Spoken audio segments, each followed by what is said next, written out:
Welcome to the Sunshine Training Center.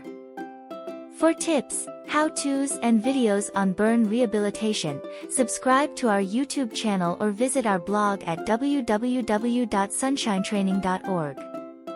In this short video, we'll demonstrate how to use crepe elastic bandages for passive stretching, more specifically to achieve combined flexion of hand joints to stretch dorsal scars.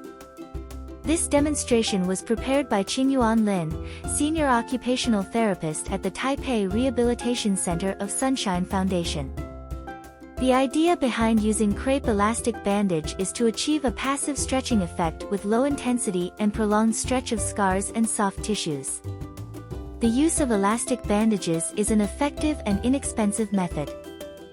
Also, bandaging allows us to achieve simultaneous stretching of multiple joints, thus maximizing the stretching effect. Bandaging the hand in a fist maximizes stretching of dorsal scars because the fist movement combines simultaneous flexion of MP and IP joints. Be sure to use crepe elastic bandage with good elasticity. Bandages that lost their elasticity won't be able to provide sufficient tension to achieve the desired stretching effect and instead will end up restricting blood circulation like a tourniquet.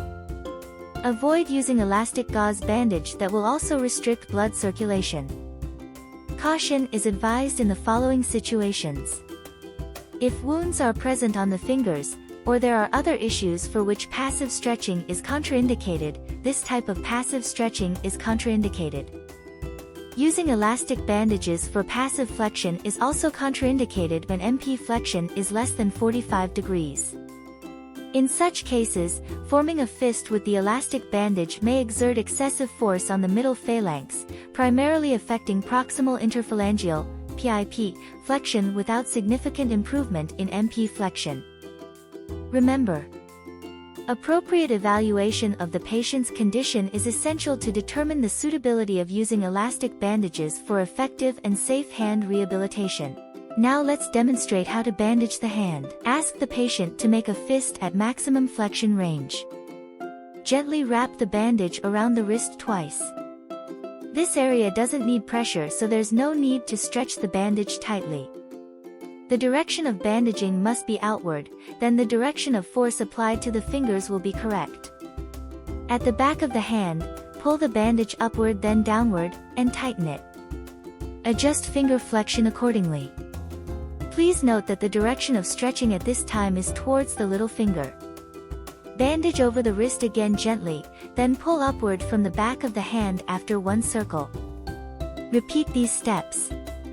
At the end, secure the end of the bandage in place.